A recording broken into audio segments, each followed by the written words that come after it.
وبث منهما رجالا كثيرا ونساء واتقوا الله الذي تساءلون به والأرحام إن الله كان عليكم رقيبا يا أيها الذين آمنوا اتقوا الله وقولوا قولا سديدا يصلح لكم أعمالكم ويغفر لكم ذنوبكم ومن يطع الله ورسوله فقد فاز فوزا عظيما أما بعد فإن خير الحديث كتاب الله وخير الهدي هدي محمد صلى الله عليه وسلم وشر الأمور محدثاتها وكل محدثة بدعة وكل بدعة ضلالة وكل ضلالة في النار أعوذ بالله من الشيطان الرجيم أم لهم شركاء شرعوا لهم من الدين ما لم يأذن به الله ولولا كلمة الفصل لقضي بينهم وإن الظالمين لهم عذاب أليم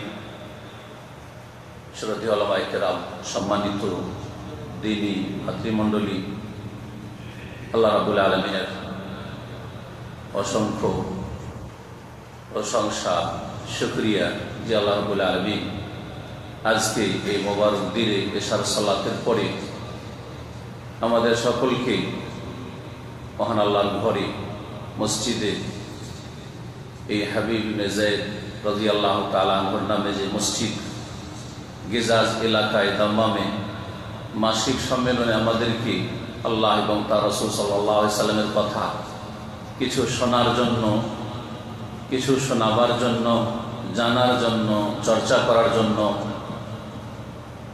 মহান আল্লাহ যে আমাদেরকে এখানে হাজির হওয়ার তৌফিক দান করেছেন তার জন্য অশেষ শুকরিয়া আদায় করি। বলুন আলহামদুলিল্লাহ।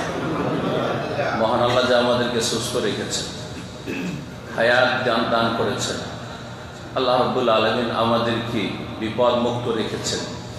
অসংখ্য মানুষ তাদের মন চাইলেও তাদের সামনে বড় বাধা সৃষ্টি হয়ে আছে, পালা মুসিবত, বিপদ আপদ, অসুস্থতা, বিভিন্ন রকমের সমস্যা, যার ফলে তারা অনেকেই দিন শিখতে চাইলেও দিন শেখার সুযোগ পায় না।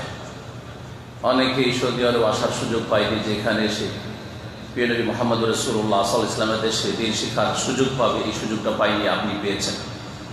সুতরাং আপনাকে এই নিয়ামতের কদর করতে হবে। এই নিয়ামতের কদর করা হচ্ছে যে আল্লাহর শুকরিয়া আদায় করবেন এবং এখান থেকে দ্বীন সম্পর্কে সঠিক জ্ঞান অর্জন করে দেশে ফিরবেন। আর যা কিছু শিখবেন, বাল্লিগু আন্নী ওয়ালাউ আয়া, একটি কথাও যদি এখান থেকে শিখতে পারেন দলিল সহ, অন্ধভাবে নয়, কারণ আমরা অন্ধত্বের দাওয়াত দিই না। অন্ধভাবে একমাত্র মহান আল্লাহর কথা মানতে হবে, কারণ তার কথাই হচ্ছে আমাদের জন্য পালন করা ইবাদত। অন্ধভাবে একমাত্র মুহাম্মদুর রাসূলুল্লাহ সাল্লাল্লাহু আলাইহি ওয়াসাল্লামের কথা মানতে হবে, কারণ তাকে মানা, তার আনুগত্য করাই হচ্ছে মহান আল্লাহকে মানা। তারপরে যে কোনো মানুষ ভালো কথাও বলতে পারে, আবার ইচ্ছাকৃত অথবা অনিচ্ছাকৃত ভুলবশত ভুল কথাও বলতে পারে। সুতরাং তাদের কথার জন্য দলিল লাগবে। আল্লাহ যেন আমাদেরকে দলিল সহ উপকারী জ্ঞান অর্জনের তৌফিক দান করেন। আল্লাহুম্মা ইন্না নাসআলুকা ইলমান নাফিআন ওয়া আমালান মুতাকাব্বালা, এবং যা কিছু আমরা শিখব সে অনুযায়ী এমন আমল করার তৌফিক দান করেন, ভালো আমল যা আল্লাহ সাদরে গ্রহণ করেন, কবুল করেন। রিজকান ওয়াসি, এবং আমাদের রিজিকে যেন বরকত দান করেন, রিজিককে প্রশস্ত করেন। যাদের কাজকর্ম নাই, বিপদ আপদ হয়েছে, আর্থিক সংকট হয়েছে, আল্লাহ যেন সংকট দূর করে দেন, যাতে করে আমরা নিশ্চিন্তে আল্লাহর দ্বীন শিখে তা আমলে নিয়ে আসতে পারি এবং সেই দিকে মানুষকে দাওয়াত দিতে পারি। সালাত এবং সালাম অসংখ্য প্রিয় নবী মুহাম্মদ রাসূলুল্লাহ সাল্লাল্লাহু আলাইহি ওয়াসাল্লামের প্রতি, যার মহব্বত, যার অনুসরণ এবং যার পথে চলা, তার আনুগত্য হচ্ছে আল্লাহ রাব্বুল আলামিনের আনুগত্য, আল্লাহর ইবাদত বন্দেগী। নবী মুহাম্মদ রাসূলুল্লাহ সাল্লাল্লাহু আলাইহি ওয়াসাল্লামকে মানা ছাড়া, তার ভালোবাসা ছাড়া, তার অনুসরণ ছাড়া, তাকে আদর্শ হিসাবে জীবনের প্রতিটি ক্ষেত্রে গ্রহণ করা ছাড়া কোনো মানুষ মুসলিম হইতে পারে না। আজকে আলোচনা নবী মুহাম্মদ সাল্লাল্লাহু আলাইহি ওয়াসাল্লামের ভালোবাসা সম্পর্কে এবং ভালোবাসার লক্ষণ সম্পর্কে লম্বা আলোচনা শুনেছেন। আর এই সময়ে এই বিষয়গুলি সম্পর্কে জানা অত্যন্ত জরুরি। ভালোবাসার দাবি কী এবং ভালোবাসার তরিকাটা কেমন হওয়া উচিত, ভালোবাসার লক্ষণ কী, ভালোবাসা কি করে প্রকাশ করবেন আপনি খেয়াল খুশি না যেইভাবে নবী মুহাম্মদ রাসূলুল্লাহ সাল্লাল্লাহু আলাইহি ওয়াসাল্লাম বলেছেন এবং তার সাহাবায়ে কেরামগণ যারা সবচেয়ে বেশি ভালোবেসেছেন রাসূলুল্লাহ সাল্লাল্লাহু আলাইহি ওয়াসাল্লামকে তারা করেছেন। দিনের দুটি মূলনীতি রয়েছে, এই দুটি মূলনীতি কালেমা তাইয়্যিবাতে আমাদের রয়েছে। একটি হচ্ছে তাওহীদ, যা লা ইলাহা ইল্লাল্লাহর বাস্তবায়ন। তাওহীদ মানে আল্লাহর একত্ব বিশ্বাস করা, একত্বের ঘোষণা করা, প্রকাশ করা কথার দ্বারা, আর কাজে কর্মে আল্লাহর তাওহীদ একত্বের বাস্তবায়ন করা। এই হচ্ছে লা ইলাহা ইল্লাল্লাহ। যেই কালমার শাহাদাত ছাড়া, যেই কালমার প্রতি বিশ্বাস ছাড়া কোনো মানুষ মুসলিম হতে পারে না। এটা হচ্ছে একটা অংশ। আর একটা অংশ হচ্ছে মুহাম্মদুর রাসূলুল্লাহ। এই কথার সাক্ষী দাও, মুহাম্মদ সাল্লাল্লাহু আলাইহি সাল্লাম আল্লাহর প্রেরিত রসুল, আল্লাহ পাঠিয়েছেন তাকে দিন শিখানোর জন্য। তাকে মানুষরা ফলো করে আল্লাহর ইবাদত বন্দেগী করবে, তাকে আদর্শ হিসাবে মেনে নিয়ে তিনি যা নিয়ে এসেছেন তার বাস্তবায়নের মাধ্যমে আল্লাহর ইবাদত বন্দেগী করবে, তার তরিকা অনুযায়ী জীবনযাপন করবে। এই জন্য আল্লাহ রাব্বুল আলামিন তার রাসূল সাল্লাল্লাহু আলাইহি সাল্লামকে শেষ রাসূল করে পাঠিয়েছেন সমস্ত মানুষের জন্য। এই যে দ্বিতীয় কথাটি আছে মুহাম্মদুর রাসূলুল্লাহ, এই কথার দাবি হচ্ছে সুন্নাহ, যে আপনি নবীর অনুসারী হবেন, সুন্নতের অনুসারী হবেন। তাওহীদ এবং সুন্নাহ, আল্লাহর একত্ব প্রতিষ্ঠা করবেন, লা ইলাহা ইল্লাল্লাহ, এবং নবী মুহাম্মদ রাসূলুল্লাহ সাল্লাল্লাহু আলাইহি ওয়াসাল্লামের সুন্নাহ আদর্শ মোতাবেক জীবন গড়বেন। জীবনের প্রতিটি ক্ষেত্রে আপনি নবীর তরিকা সন্ধান করবেন, নবীর আদর্শ তলাশ করবেন। আর তলাশ করতে হলে জানতে হবে, এলেম শিখতে হবে। আর তারপরে যা কিছু জানতে পারবেন যে নবী কারীম সাল্লাল্লাহু আলাইহি ওয়াসাল্লাম এই ক্ষেত্রে এই সমাধান দিয়েছেন বা এইরকমটা করেছেন, আপনাকে ওইরকম করতে হবে। এর বিপরীত হচ্ছে দুটো জিনিস, এই দুটো মূলনীতির বিপরীত হচ্ছে দুটো বিষয়। তাওহীদের বিপরীত হচ্ছে শিরক, বহুত্ববাদ, একত্বের বিপরীত। আর সুন্নাহর বিপরীত হচ্ছে বিদআত। সুন্নাহ হচ্ছে নবী সাল্লাল্লাহু আলাইহি ওয়াসাল্লামের আদর্শ, আর বিদআত হচ্ছে অন্যদের তৈরি করা ধর্মের নামে যা ধর্মে ঢুকিয়ে দেওয়া হয়েছে, ধর্মের মধ্যে শামিল করে দেওয়া হয়েছে, যার ফলে জনগণের জন্য বড় মুশকিল হয়ে গেছে যে কোনটা আল্লাহ নাজিল করা ধর্ম, কোনটা নবীর তরিকা। এমনভাবে এলোমেলো হয়ে গেছে আমাদের দ্বীন ইসলাম অধিকাংশ মুসলিমদের কাছে, বিশেষ করে ভারত উপমহাদেশের মুসলিমদের কাছে, যে তাওহীদ আর শিরক একাকার হয়ে গেছে। বুঝতে পারছে না যে কোন পথে আল্লাহকে পাবো। কেউ শিরকের মাধ্যমে আল্লাহকে চাইছে, কে তাওহীদের কথা বলছে।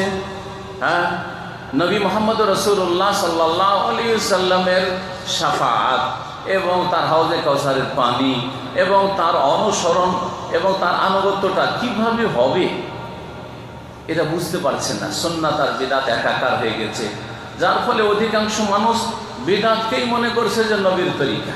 বেদাতি কাজকর্ম করে, বেদাতি আকীদা রেখে, বেদাতি কথা বলেই আল্লাহর সন্তুষ্টি কামনা করছে এবং প্রিয় মুহাম্মদ রাসূলুল্লাহ সাল্লাল্লাহু আলাইহি ওয়াসাল্লাম শাফাআতের আশা রাখছে, হাউজে কাউসারের পানির আশা করে বসে আছে। নবী সাল্লাল্লাহু আলাইহি ওয়াসাল্লামের পেছনে পেছনে জান্নাত যেতে পারো, আমাদেরকে তিনি ছেড়ে যাবেন না, আমাদের সুপারিশ করে নিয়ে যাবেন। অথচ পুরো জীবনের ইবাদত বন্দেগী, আকীদা, আমল বিদআতপূর্ণ। সুতরাং আজকে সমাজে প্রচলিত বেশ কিছু বিদআত সম্পর্কে আপনাদেরকে জানাবো। অনেক নতুন ভাইরা আসছেন যারা একেবারে বিদআত সম্পর্কে কিছু জানেন না, বিদআতকে সুন্নাহ মনে করেন, শিরককে ইসলাম মনে করেন, ঈমান মনে করেন, যার ফলে এই বিষয়গুলি সম্পর্কে জানিয়ে দাও আমাদের জন্য ফরজ। যদি না জানিয়ে দিই আর আপনারা না জেনে দেশে চলে যান, তাহলে আমাদেরকে সেই কিয়ামতের দিনে এমন করে ধরবেন, তখন জবাব না দিতে পারলে আমাদেরকে আসামের কাঠগড়ায় হাজির হয়ে বিপদের সম্মুখীন হইতে হবে। যার ফলে আপনাদেরকে জানিয়ে দিতে চাই যে মাযরাতান ইলা রাব্বিকুম ওয়া লাআল্লাহুম ইয়াত্তাকুন, আল্লাহর সামনে যাতে ওযর পেশ করা সম্ভব হয় যে আমরা আপনাদেরকে জানিয়ে দিয়েছি। আর আপনারা জানার পর আশা করি অনেক কিছু জানা নেই, সেই জন্য আপনারা ভুল করছেন। অনেক কিছুই জানেন না, সেই জন্য জানলে অবশ্যই আপনারা হঠকারিতা দেখাতেন না, অথবা অবশ্যই আপনি এই ক্ষেত্রে ভুল করতেন না। অধিকাংশ লোক জেনে শুনে ভুল করে না, কারণ তার চাইতে বড়রা দেশে আছে, তাদেরকে মনে করে যে এরাই হচ্ছে ইসলামের প্রতিনিধি, এরাই হচ্ছে ইসলামের প্রবক্তা, এরাই হচ্ছে ইসলামের মুখপাত্র, যার ফলে তাদেরকে অন্ধভাবে অনুসরণ করছে। আর তারা গোমরাহের দিকে ঠেলে দিচ্ছে। সুতরাং সমাজে প্রচলিত বিদআতগুলি সম্পর্কে আপনাদের সামনে খুব সংক্ষেপে বলবো।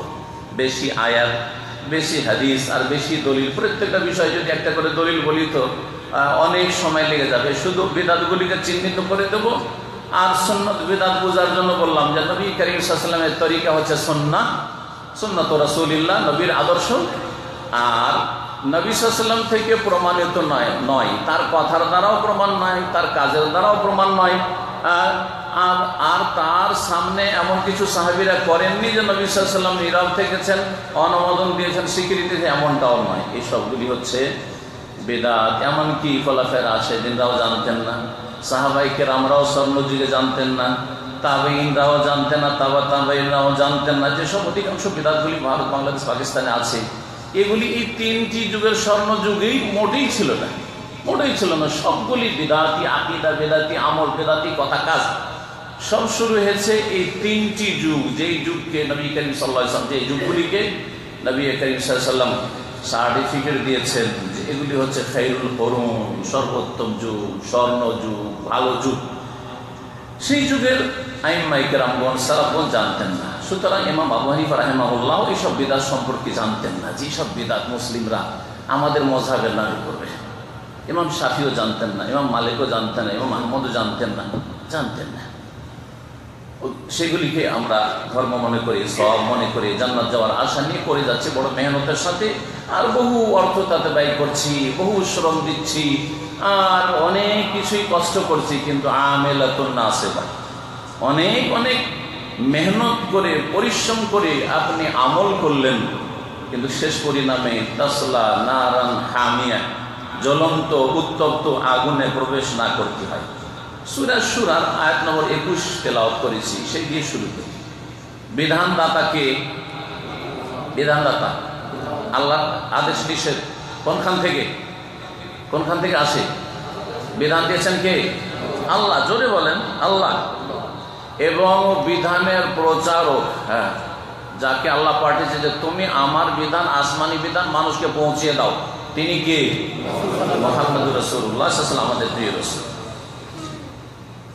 যদি এমন কোন আকীদা রাখেন, এমন কোন আমল করেন, এমন কোন ধর্মের নামে কথা বলেন যার দলিল কোরআনে কারীমও নেই, রাসূলুল্লাহ সাল্লাল্লাহু আলাইহি ওয়াসাল্লামের জীবনী তো নেই, তাহলে বিধানদাতাই শরীক করে ফেললেন। আপনাদের বিধানদাতা তখন আর কেউ হয়ে গেল। এই মর্মে মহান আল্লাহ ইরশাদ করছেন, আমলাহুম শুরাকা, এইসব যারা শিরকি আকীদা রাখে, শিরকি আমল করে, অথবা বিদআতি কর্মকাণ্ডে লিপ্ত, বিদআতি কাজ করে আর সওয়াবের আশা রাখে, তাদের কি আরো শরীক রয়েছে আল্লাহর সাথে? আমলাহুম শুরাকা শারাউ লাহুম মিনাদ-দীন মা লাম ইয়াযান বিহিল্লাহ, যে তাদের জন্য ধর্মের ক্ষেত্রে এমন কিছু রচনা করেছে, তারা নিয়ে এসেছে, প্রণয়ন করেছে, মা লাম ইয়াযান বিহিল্লাহ, যার পারমিশন, যার অনুমতি আল্লাহ দেননি। আল্লাহ বললেন না কোরআনে কারীমে, তার পক্ষ থেকে প্রেরিত রাসূল মুহাম্মদ সাল্লাল্লাহু আলাইহি ওয়াসাল্লাম বললেন না, করলেন না, কোনো অনুমোদন দিলেন না, আর তারা করা শুরু করলো। তো প্রত্যেকে করা শুরু করলো। তাদেরকে আরো অন্যান্য শরীক আছে বিধানদাতা, যারা এই সওয়াবের কাজগুলি তাদেরকে দিয়েছে যে আমরা আল্লাহর শরীক, আল্লাহর সাথে আমাদের ভাগীদারি আছে, আমরা তোমাদেরকে দিচ্ছি ধর্মকর্মগুলি, এগুলি করো। আল্লাহ এভাবে জিজ্ঞেস করছেন, কি বলেন? আল্লাহর সাথে শরীক আছে নাকি? না, কোনো শরীক নেই। লা শারীকা লাহু, কালেমা তাওহীদ সবার মুখস্থ আছে, লা ইলাহা ইল্লাল্লাহু ওয়াহদাহু লা শারীকা লাহু লাহুল মুলকু ওয়া লাহুল হামদু ওয়া হুয়া আলা কুল্লি শাইইন।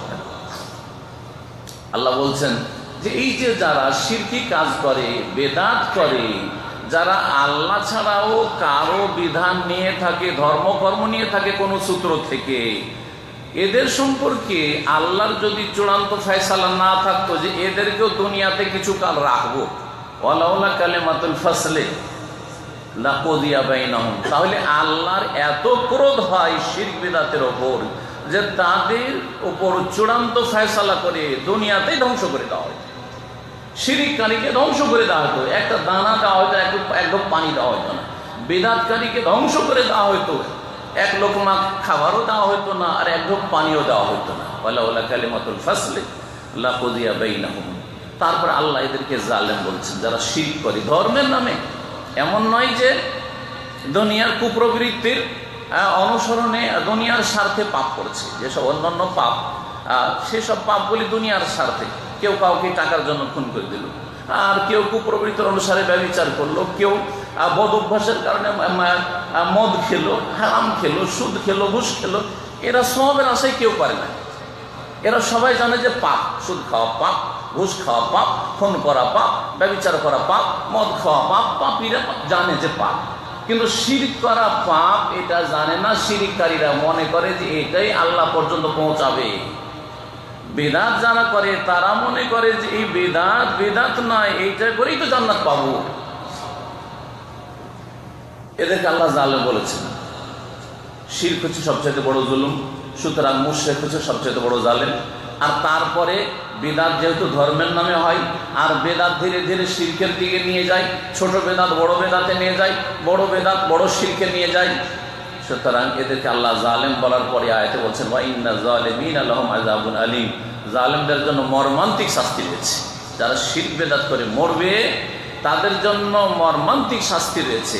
আখিরাতের আযাব তো রয়েছে, কিন্তু দুনিয়ার আযাবেরও আশঙ্কা রয়েছে। যেমন সূরা নূরের আয়াত নম্বর 63-তে মহান আল্লাহ ইরশাদ করছেন ফালিয়াহযারিল্লাযীনা ইউখালিফুনা আন আমরিহি আন তুসিবাহুম ফিতনাতুন আও ইউসিবাহুম আযাবুন আলীম।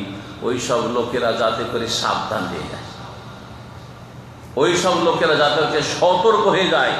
আল্লাহ সতর্কবাণী উচ্চারণ করছেন আল্লাযীনা ইউখালিফুনা আন আমরিহি, যারা প্রিয় রাসূল সাল্লাল্লাহু আলাইহি সাল্লামের বিরুদ্ধাচরণ করে। নবী সাল্লাল্লাহু আলাইহি সাল্লাম করলেন না, করতে পারমিশন দিলেন না, অনুমতি দিলেন না, কোনো প্রমাণ পেশ করতে পারে না, বলছে যে বেদাতে হাসানা। নবী সাল্লাল্লাহু আলাইহি সাল্লাম না করলে কি হবে? এটা হচ্ছে ভালো বেদাত। জি হ্যাঁ, যারা নবী সাল্লাল্লাহু আলাইহি সাল্লামের নাফরমানি করে তারা যেন সতর্ক সাবধান হয়ে যায়। কি থেকে? দুয়ের এক আযাব রয়েছে। আন তুসিবাহুম ফিতনাতুন, হয় তাদের ওপর এসে পড়বে ফিতনা। ফিতনার তাফসীর সাহাবায়ে কেরামগণ করেছেন যে ফিতনা হচ্ছে পার্থিব আযাব, দুনিয়ার শাস্তি।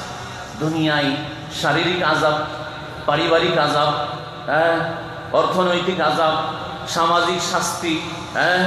ছেলে মেয়ের পক্ষ থেকে কষ্ট পাচ্ছেন, স্ত্রীর পক্ষ থেকে কষ্ট পাচ্ছেন, স্ত্রী বেদাতি, স্ত্রী শিরকারী, স্ত্রী স্বামীর পক্ষ থেকে কষ্ট পাচ্ছে, অথবা আর কেউ প্রতিবেশীর পক্ষ থেকে কষ্ট পাচ্ছেন। আসমানি আযাব, জমিনি গজব, বান বন্যা ইত্যাদি বালা মুসিবতের শেষ নেই। এটা হচ্ছে দুনিয়ার আযাব। এইরকম বহু দুনিয়ার আযাব রয়েছে। এক একজনের আযাব, কারো মানসিক শাস্তি, মানসিক দিক থেকে অশান্তির শেষ নেই। ঘুমের ট্যাবলেট খেয়েও ঘুম আসে না, এত অশান্তি, টেনশনের শেষ নেই।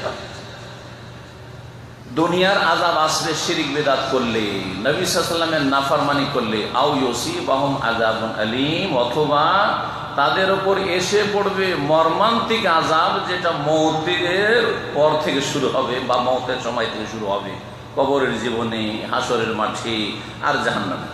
আল্লাহ যেন সমস্ত আযাব থেকে আমাদেরকে রক্ষা করেন এবং আযাবের রাস্তা থেকে আমাদেরকে ফিরে আসার তৌফিক দান করেন। আল্লাহ রাব্বুল আলামিনের দুনিয়া আখিরাতের নিয়ামতের রাস্তা আমাদেরকে পরিচালিত করেন। সরল পথে আল্লাহ যেন আমাদেরকে লাগিয়ে দেন এবং তার উপর অটল রাখেন। আল্লাহ জান্নাতের পথে আমাদেরকে তৌহিদ সুন্নাতের পথে চলার তৌফিক দান করেন। সম্মানিত ভাতৃমণ্ডলী, নবী সাল্লাল্লাহু আলাইহি ওয়াসাল্লাম বলেছেন মান আমিলা আমালান লাইসা আলাইহি আমরুনা ফাহুয়া রাদ্দুন, যারা ধর্মের নামে ওইসব কাজগুলি করে যেগুলি আমার আদর্শ নাই, ওইসব আদর্শ আমার নাই, ফাহুয়া রাদ্দুন, সেটা প্রত্যাখ্যাত, আল্লাহ কবুল করবেন না। যতই আপনি ওতে খরচ করেন আর যতই আপনি ওতে মেহনত করেন, সারাদিন জশ্নে জলুস, ঈদে মিলাদুন্নবী করে বাড়াচ্ছেন, আর কত মাজারের সেবা করছেন, আর কত আপনি খরচ খরচা করছেন, বাপ মূল্য মা মূল্য, কত লাখ লাখ টাকা খরচ করে আপনি ফকির মিসকিন গ্রামবাসী সবকে খাওয়াইলেন, এসব কত যে করছেন, কিন্তু এর শেষ পরিণাম ফাহুয়া রাদ্দুন, সেটা প্রত্যাখ্যাত। যদি প্রমাণ না করতে পারে নবী করিম সাল্লাল্লাহু আলাইহি ওয়াসাল্লাম, আজকে প্রমাণ করতে বললে না আমাদেরকে গায়ের জোর দেখাবে যে এতগুলো ওলামা জানে না। হাসর মাঠে যখন আল্লাহ বলবেন যে আমি কোরআনে বলেছি যে তোর মা মারা গেলে গোটা গ্রামকে ভোজ করে খাওয়াবি, দিয়া সব রেসানি করবি, সালে সব করবি, নাকি পৌঁছাবি, বক্সাবি, কোরআনে আছে। আল্লাহ বলবেন আমি তো জানি না, হাদিসে আছে আমার নবী করেছেন, তা তো জানি না। তাহলে কোথায় করলি? বলছে আমার হুজুরে কিবলা বলেছিল, আমার সব হুজুররা করতো, যে নিয়াই তোর হুজুররা কি। হুজুররাকে হাজির করবেন, আর তারপরে তখন আক্ষেপ করবেন সূরা আহজাবের আয়াতগুলিতে রয়েছে 66, 67, 68-তে। সেই আয়াতগুলিতে আক্ষেপ করবে, ইয়া লাইতানা আতানা আল্লাহ ওয়া আতানা রাসূল, হাই যদি আমরা আল্লাহকে মানতাম আর রাসূল সাল্লাল্লাহু আলাইহি ওয়াসাল্লাম মানতাম, কোরআনে হাদিসের দলিল খুঁজতাম। আর বলবে ওয়াকালু, আরো বলবে জাহান্নামীরা যারা শিরক বিদআত করে দুনিয়া থেকে গেছে, রব্বানা ইন্না আতানা সাদাতানা ওয়া কুবারানা ফাদাল্লুনা সাবিল, আল্লাহ আমাদের এই বড়দের আর বুজুর্গানে দিনের আর মুরব্বীদের আর পীর কিবলাদের এইসবদেরকে যে মেনেছিলাম, ও মসজিদের হুজুরের কথা অন্ধভাবে মেনেছিলাম, হুজুর কি আর ভুল করতে পারে? হুজুর কি জাহান্নামের রাস্তা দেখাবে? এই যে করেছিলাম, দলিল টলিল দেখতে চাই না। আবার আমি জনগণ কি, জনসাধারণ কি দলিল দেখতে চাইবো? হ্যাঁ, আপনার কি অধিকার আছে দলিল না? গাড়ি কথা বলে বিদাতি হুজুররা অন্ধভাবে আনুগত্য করেছে আমাদের বড়দের বুজুর্গদের। ফাদাল্লুনা সাবিলা, হে আল্লাহ এরাই আমাদেরকে রাস্তা থেকে সরিয়ে দিয়েছে, জাহান্নামের রাস্তায় নিয়ে চলে গেছে, জান্নাতের রাস্তা থেকে গুমরা করেছে। সুতরাং আল্লাহ আমাদেরকে তো আযাব দিবা ছাড়বে না। রব্বানা আতিহিম যিফাইন মিনাল আযাব ওয়াল আনহুম লানান কাবীরা, আল্লাহ এদেরকে ডবল আযাব দেয়। কারণ এরা আমাদেরকে গুমরা করেছে, ওরা নিজেরাও গুমরা। এরা জেনে শুনে আমাদেরকে কেন এইরকম জাহান্নামের রাস্তা দেখেছে। আমরা তো জানতাম না, কানা ছিলাম, কিন্তু এরা তো চোখলা ছিল, মাদ্রাসায় পড়েছে, আরবি ভাষা বুঝতো, কোরআনে হাদিস বুঝতো, আর বলতো আমরা হুজুর, আমরা পড়েছি, আমাদের শিখার দরকার নেই সৌদি আরবে এসে। মৌলভী সাহেবগুলো সৌদি আরব আসে, কেউ শিখতে চায় না, এত অহংকারী এরা। অথচ তাওহীদের কোনো জ্ঞান রাখে না, সুন্নতের জ্ঞান রাখে না, ওই মাদ্রাসা থেকে ফারিক হয়ে চলে এসছে। এত অহংকার তাদের মধ্যে কাজ করে। আর সত্য গ্রহণে বাধা হচ্ছে মানুষের যে বেশ কিছু বাধা, তার মধ্যে একটি হচ্ছে অহংকার, আর একটি হচ্ছে অজ্ঞতা। জনগণকে অজ্ঞতা সত্য গ্রহণে বাধা সৃষ্টি করেছে। জানতেন না সারা জীবন, আপনি সত্যকে গ্রহণ করেন নাই। আর আপনাদের হুজুরের এক শ্রেণীর যারা শিরক বিদআত করিয়েছে, তার মধ্যে অহংকার কাজ করেছে। আমি এত বড় মাদ্রাসা থেকে পাগড়ি নিয়েছি, ডবল কামেল পাস করেছি আর টাইটেল পাস করেছি, সুতরাং আমি কি শিখবো সৌদি আরব? আবার কি শিখার আছে? আমার দেশে আলেম ওলামা নাই, আমার দেশে এলেম নেই, আমার দেশে মসজিদ মাদ্রাসা নেই, আমার দেশে মুহাদ্দিসরা হুজুররা নেই। এইসব অহংকার সত্য গ্রহণে বাধা সৃষ্টি করেছে। সম্মানিত ভাতৃমণ্ডলী, আমি 3 ভাগে ভাগ করব, যেগুলো সমাজে প্রচলিত বিদআত রয়েছে বা বিদআতের বিষয় রয়েছে। এক হচ্ছে আকীদার ক্ষেত্রে বিদআত, এক হচ্ছে কথার ক্ষেত্রে বিদআত, আর এক হচ্ছে আমলের ক্ষেত্রে কর্মগত বিদআত। আকীদা দিয়ে শুরু করি। অনেক বিদআতই আছে, কয়েকটা করে নজির হিসাবে পেশ করব, যেই দিয়ে আপনি আইডিয়া করতে পারবেন। এবং এতটা আপনার যদি জ্ঞান হয়ে যায় যে আমি প্রত্যেকটি ক্ষেত্রে দলিল চাইব এবং দলিল জানার চেষ্টা করব। প্রত্যেকটা হয়তো আপনি পাবেন না সময়, কিন্তু কিছু দলিল যদি আপনি কালেকশন করতে পারেন বা চাইতে পারেন, তাহলেই মুখোশ খুলে যাবে যে আসলে কি এদের কাছে দলিল আছে না এরা কানাকাহাই করে দেখাচ্ছে। আমাদের সমাজে একটি বিদআতি আকীদা আছে যে আল্লাহর বড় বড় ওলিরা বিভিন্ন স্তরে আছে, এত অসাধারণ ক্ষমতা রাখে, আর একের ওপরে এক ওলি আছে, একের ওপরে এক ওলি আছে, তারা সারা দুনিয়াকে সামলিয়ে আছে। আল্লাহ তাদেরকে দুনিয়ার ক্ষমতা নিয়ন্ত্রণ ভাগ বন্টন করে দিয়ে দিয়েছেন। যেমন প্রধানমন্ত্রী সংসদ সদস্যদেরকে, এমপিদেরকে ভাগ বন্টন করে দফতরগুলি সব দিয়ে দিয়ে কে হচ্ছে কিসের মন্ত্রী, কে হচ্ছে কিসের মন্ত্রী, কে হচ্ছে কিসের মন্ত্রী, সব ভাগ করে দিয়ে দিয়েছে, নিজের কাছে 2-4টা দফতর রেখেছে। এরা ওইটাও মনে করে না, বলছে আল্লাহ দিয়ে দিয়ে, এমনকি তাদের কিতাবে আছে আল্লাহ দিয়ে দেওয়ার পরে আল্লাহর কাছে আর কিছু নাই, সব এদের কাছে। যা চাইতে হবে ওই ওসিলা ধরতে হবে, জ্ঞানে যা চাইতে হবে। আকীদা এই ওলি আউলিয়া সম্পর্কে যে সবচেয়ে বড় যে ওলি পৃথিবীর, সে হচ্ছে গৌসের আকীদা। এজন্য আব্দুল কাদের জিলানী বড় পীরকে কি বলা হয়? গৌসে আজম, গৌসে পাক, মহান উদ্ধারকারী। আল্লাহ উদ্ধার করে না ওদেরকে, আব্দুল কাদের বড় পীর উদ্ধার করে ওদেরকে। কুতুব হচ্ছে যে চাকি, দেখেছেন তো গ্রামে গঞ্জে যে আটা পিসার চাকি থাকে, ওই চাকির মাঝখানে যে কাঠটা থাকে ওইটার নাম হচ্ছে কুতুব। তো পৃথিবীর এই ওলি এত ক্ষমতা রাখে যে যেমন চাকির মাঝখানে ওই আপনার কাঠটা যদি না থাকে তাহলে চাকি এদিক সেদিক নিচে পড়ে যাবে গিয়ে, আর আটা পিসা হবে না। ঠিক তেমনই যদি এই আল্লাহর কুতুব ধরে না থাকে জমিনকে, তো সব ধ্বংস হয়ে যাবে, তছনছ হয়ে যাবে। ধরে আছে সারা দুনিয়াকে। আবদাল আছে, অনেক বড় বড় আবদাল আছে, আর মেলা রকম নাম আছে এই সব ওলিদের। আর এই সব ওলিরা পয়দা থেকে ওই পীর মুরিদের তরিকা দিয়ে পয়দা হয়। এই সমস্ত ভ্রান্ত ধারণা, এইসব ধারণা যারা মগজে রেখেছেন একেবারে ডিলিট করে দেন, সাফ করে দেন, আগাছা মুছে দেন, আর তারপরে তখন ঈমান বিল্লাহকে ঢোকান, তাওহীদকে ঢোকান, সুন্নাহকে ঢোকান। আর না হলে এসব শিরকি আকীদা, বিদআতি আকীদা আপনার দুনিয়া আখিরাতে ধ্বংস করে দেবে। 2 নম্বর আকীদার ক্ষেত্রে যে বিদআতি আকীদা তা হচ্ছে সুফিইজম, পীরতন্ত্র। আল্লাহর সান্নিধ্য লাভের জন্য এবং আত্মার পরিশুদ্ধির জন্য, তাদের কথা হলো যে আল্লাহর নৈকট্য লাভের জন্য, যে আল্লাহর কাছাকাছি হয়ে যাব। সবাই আমরা আল্লাহর কাছাকাছি হওয়ার চেষ্টা করি, কিন্তু কোরআন সুন্নাহর তরিকা আলাদা আর সুফিবাদের তরিকা আলাদা। সুফিবাদের তরিকা হচ্ছে নব আবিষ্কৃত বিদআত, আর কোরআন সুন্নাহর তরিকা হচ্ছে আসমানি ওহীর তরিকা, যেই তরিকা আপনাকে গ্রহণ করতে হবে। সুফিবাদ কি শিখায়? যে তাজকিয়া নফস, আত্মার পরিশুদ্ধির জন্য পীর মুরিদের সিলসিলা ছাড়া হবে না। তাহলে আত্মা যে কলুষিত হয়ে আছে, আত্মা পাক পবিত্র হবে। আর আল্লাহর সান্নিধ্য লাভ করতে পারবেন, আল্লাহর একবারে ঘনিষ্ঠ বান্দা হইতে পারবেন না, খাস বান্দা হইতে পারবেন না, যদি আপনি পীর মুরিদের সিলসিলাতে না আসেন। যদি বেশি বাহাদুর হন তাহলে পীর হয়ে যান আর মুরিদ বানান, আর যদি অত বাহাদুর না হইতে পারেন তাহলে কোন পীরের মুরিদ হন। এই বেদাতি আকীদা মগজ থেকে ধুয়ে সাফ করে দেন। তারপরে এই সুফিবাদে মেলা তরিকা আছে, মেলা কি আছে? তরিকা আছে, যেগুলোকে তরিকত বলা হয়। আর ইসলামকে তারা 4 ভাগে ভাগ করেছে। ইসলামকে তারা কি করেছে? 4 ভাগে ভাগ করেছে। তরিকত, হাকিকত, আর মারিফত, আর শরীয়ত। বলছে যে মাদ্রাসা পড়া আলেম ওলামা যারা কোরআন এবং হাদিস পড়ে তারা শুধু শরীয়ত জানে, মানে শরীয়তের মাসলা মাসাইল বিধিবিধান জানে, পেশাব পায়খানার মাসলা, হাইজ নেফাসের মাসলা, আর নামাজ রোজার মাসলা, এগুলো জানে। আর এই 3টা এলিমের জন্য, তরিকতের জন্য, আর মারিফতের জন্য, আর হকিকতের এলিম লাভ করার জন্য পীরের মুরিদ হওয়া ছাড়া কোনো উপায় নাই। টোটালি এগুলি হচ্ছে ভ্রষ্টতা, গুমরাহি। মগজ থেকে সাফ করে দেন ধুয়ে, যদি আল্লাহ রাব্বুল আলামিনের তাওহীদ কায়েম করতে চান এবং নবী সাল্লাল্লাহু আলাইহি ওয়াসাল্লামের সুন্নাহ মোতাবেক জীবনযাপন করতে চান।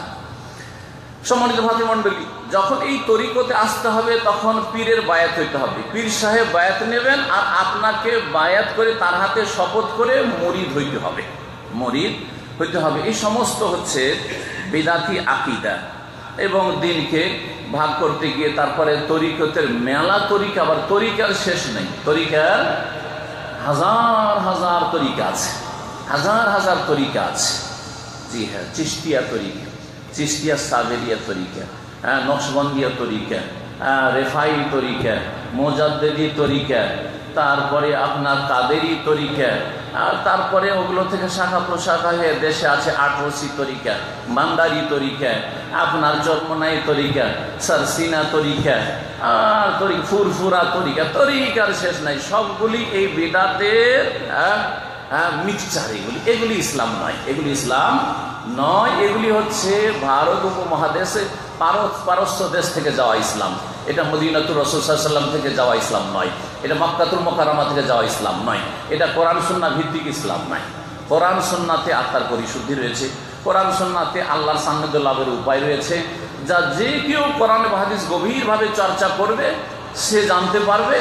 আর যারা কোরআন সুন্নাহর আলেম তাদের কাছ থেকে আপনার যেই সমাধানটা লাগবে জিজ্ঞেস করবেন যে আমি আমার আল্লাহর নৈকট্য লাভ করতে চাই, আমি কি করব? বলে দেবেন কোরআন সুন্নাহর আলেম কোরআন এবং হাদিসের দলিল দিয়ে আপনাকে। এইরকমই আমি আমার বিভিন্ন পাপের সাথে জড়িয়ে যাচ্ছি বা আমার মনটাকে আল্লাহর দিকে নিতে পারছি না, দুনিয়ার দিকে লোভ হচ্ছে, সুতরাং দুনিয়ার লোভকে কি করে কমিয়ে নিয়ে আসবো, দুনিয়া বিমুখিতা জোহদ আর ওরা কি করে আসবে, আর আখিরাতমুখী কি করে হবে, কোরআন সুন্নাহয় আছে, কোরআন সুন্নাহয় আছে। কিন্তু এদের যে মারিফতি জ্ঞান বলছে এটা শুধু কলবে কলবে হয়, স্থানান্তরিত, এক কলম থেকে আরেক কলমে যায়, কোনো কোরআন এবং হাদিসের পাতাতে পাওয়া যায় না। আর এটা ওই পীরদের কাছ থেকে হাসিল করতে হয়। এই সমস্ত ভ্রান্ত ধারণা। তাদের শিরকি আকীদা পর্যন্ত আছে ওলি আউলিয়া সম্পর্কে, যে ওলি আউলিয়া জনগণ হতে পারে না। ওলি আউলিয়া মানে পীরের তরিকাতে আসতেই হবে, পীরের তরিকাতে সুফিবাদে আসতেই হবে। আর তারপরে তাদের বিভিন্ন স্টেজ রয়েছে, এই স্টেজগুলি পার করতে করতে কারো হলুল হয়ে যায়, হ্যাঁ, ওয়াহদাতুল ওজুদের আকীদা হুলুল মানে হুলুল মানে কি হচ্ছে, আল্লাহতে কি হয়ে যায়, বিলীন হয়ে যায়।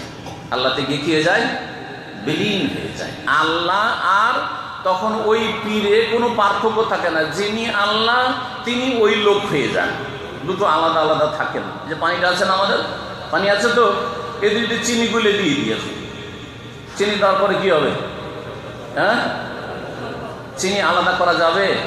চিনিটা পানিতে হলুল করে গেছে আরবি ভাষায়, এমন ভাবে একাকার হয়ে গেছে যে এখন যদি আমাকে বলে যে আপনাকে 1 লাখ রিয়াল দেবো, চিনি আলাদা করে দেন, পানি আলাদা করে দেন, ঠিক ওই আল্লাহ তাকে ভালো বদলা দিক, যে সে সেই শাসক এই মুরতাদকে জবাই করেছে, যেই মুরতাদ ভারত, বাংলাদেশ, পাকিস্তানে এই পীরদের কাছে, সুফিদের কাছে সবচেয়ে বড় আল্লাহ আখাসুল আউলিয়া, সবচেয়ে বড় বলি, যে শয়তানের সবচেয়ে বড় বলি, তাকে আল্লাহর বলি। এত বড় মিথ্যা কথা আমাদের মুসলিম সমাজে ছড়িয়ে আছে। ওয়াহদাতুল ওজুদ মানে পৃথিবীর অস্তিত্ব হচ্ছে এক, স্রষ্টার সৃষ্টির অস্তিত্ব হচ্ছে এক।